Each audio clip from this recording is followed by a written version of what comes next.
back, ladies and gentlemen, to another JVS movie review. Today, we're bringing you what I'm going to call one of the hidden gems of the Toronto Film Festival. This is a film I literally got a same-day ticket for this film, and I knew nothing about it. All I saw was literally the cover and what the story said, and I said, okay, this is something I need to watch. And this one is called Bruiser, and here is the synopsis. 14-year-old Darius has a lot going on for him. His sometimes stern father, Malcolm, works hard to keep his car dealership afloat and put Darius through private school, while Darius' more even-keeled mother, Monica, does her best to make sure her son always has someone he can talk to.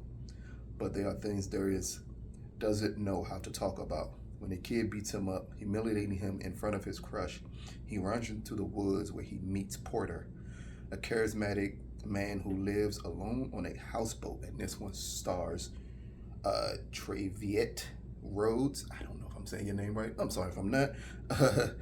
Shamier Anderson and Jalen Hall. This is directed by Miles Warren. Now, Mr. Rhodes is someone who is in possibly my favorite film of all time, which is Moon Knight. And when I saw him on the cover, I said, okay, this is something I have to see. And then I was captivated by Jalen Hall, who plays young Darius here. Bruiser is a hard story to watch, as it's more about the toxic male ego and how at times that can affect a child's life. Here, when we're introduced to Darius, and we see his home life, we see he seems like a happy kid, but something seems off about him. And then when he does get into the fight, as aforementioned, we see him not wanting to talk to his father at all, him going to his mom trying to comfort him, but none of that is working. But then he meets Porter. Now, at the onset, when he meets Porter, we're assuming like, okay, this could go down a road of being that story where the kid finds a male figure who's not as harsh as his dad, and that's something he latches on to, and because it's something different. Well, partially that story is true. Where this story takes a huge curve at, and it's definitely not a spoiler bringing it up, because to me it's not a big reveal in the film, is that we find out that Porter is friends with his father, Malcolm, and his mom, Monica. It's mentioned by Porter that they're close, but Porter doesn't say anything else. It's then mentioned that Porter is actually Darius' father. When you get to reveal that Porter is Darius' father, his biological father, and that he left them, and Malcolm stepped up to the role of being the dad, married Monica, and they raised Darius, but Porter's his biological son. We get the conflict between the two males, with the kid in the middle having to suffer the most. I think this story by Miles Warren, this is a gut-wrenching story that happened in lots of communities, but particularly the African-American community, when you do have a stepfather, and possibly that father that has been gone comes back into your life, and how does that dynamic work with one another? Here we get Mr. Anderson and Mr. Rhodes put together amazing performances as Malcolm and Porter, as we see the struggle that they have trying to decide who's best for Darius. While Malcolm clearly has a great stake at it because he's been there the entire time, but Porter's like, biologically, that's my kid. And we see Darius trapped in the middle as he kind of uses Porter as an escape from Malcolm, as Malcolm is high-tempered is a good way to put it, high-strung. He's tightly wound, and you can kind of tell it, and it's played beautifully by Mr. Anderson that he is such a tightly wound character, where you kind of see Malcolm constantly wanting to blow up, wanting to let out steam, and he's working his hardest to control that in.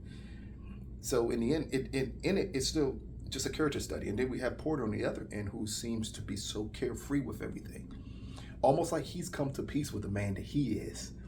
And while working on it, he's working on it in a different way than Malcolm is. Malcolm is so tight wound, like he's trying to suppress the man that he is.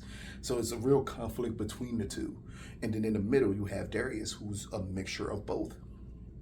He tries to come to peace with things, but he's so tightly wound, and he's tightly wound because he's not had that male who he can let go to, let his feelings go to. Again, this is as I was sitting watching this movie, I was just amazed at all the things that came up, all the thoughts that come up. And the best way to put it, this is something that I think a lot of fathers should watch with their sons. And not just from the aspect of it being, you know, stepfather-father relationship, but more about that communication with your son. Because in the end, that's what this breaks down to more than anything else. It's a communication. You kind of want all the adults to sit down and be adults in this situation, in this film. And you're kind of waiting for that to happen. But then you realize as you're waiting for it to happen that that's not realistic. These adults would have these feelings. Monica and Malcolm would have the feeling that Porter abandoned that boy, that abandoned them. So why would they just be adults about it and let him back into their life? Out of fear that he may do the same thing again. And then you have Porter on the other end who feels like, I had to get myself together. I wasn't prepared to be a dad, but I'm here now. I want to see my son. I want to be in my son's life. And you understand why he's fighting at all costs to do that, even if Malcolm doesn't want him to be in his life. It's a heck of a tug of war in between of one dad feeling like I'm doing everything and I'm never going to be enough, while the new dad comes into the picture and he's getting all of this love, he's getting all this attention.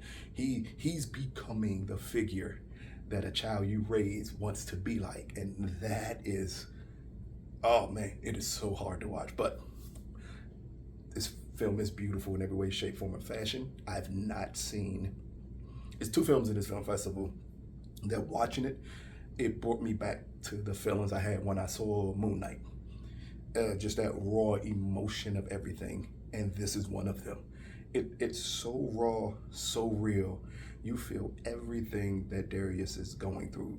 Jalen Hall is amazing in this movie because you feel everything this kid is going through, every struggle he's having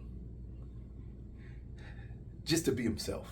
And to be in this situation where this guy who he just thought was cool, he finds out is now his actual biological father. The great part is it's never brought up that it was hidden from him from the beginning that Malcolm wasn't his biological father. He always knew that. But it's different when a guy is there for you versus finding out who your real dad is. And it's something that happens, then I'll close the review. It's something that happens in the progression of this film, where at the beginning, Darius always calls Malcolm dad. Dad, dad, dad, dad, dad. And then as the film goes on, he starts calling Malcolm, Malcolm. And that is the shift that happens. Because that shift only happens when Porter comes around more. And then the more Porter comes around, the more Malcolm goes from dad to Malcolm. It is, again, I can't say enough about this film.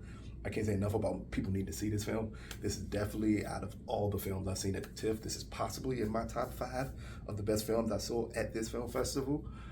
It's a way to deal with issues in the Black community without it being traumatized. And that's what you need. Something that can deal with these issues and not traumatize the issues to make you feel like you're stuck in a place. This, at no point in time do you feel like you're stuck. In this film, you clearly understand the struggle of the parents. At the same time, you wish they would grow up and understand. All your stuff aside, the most important thing is the kid.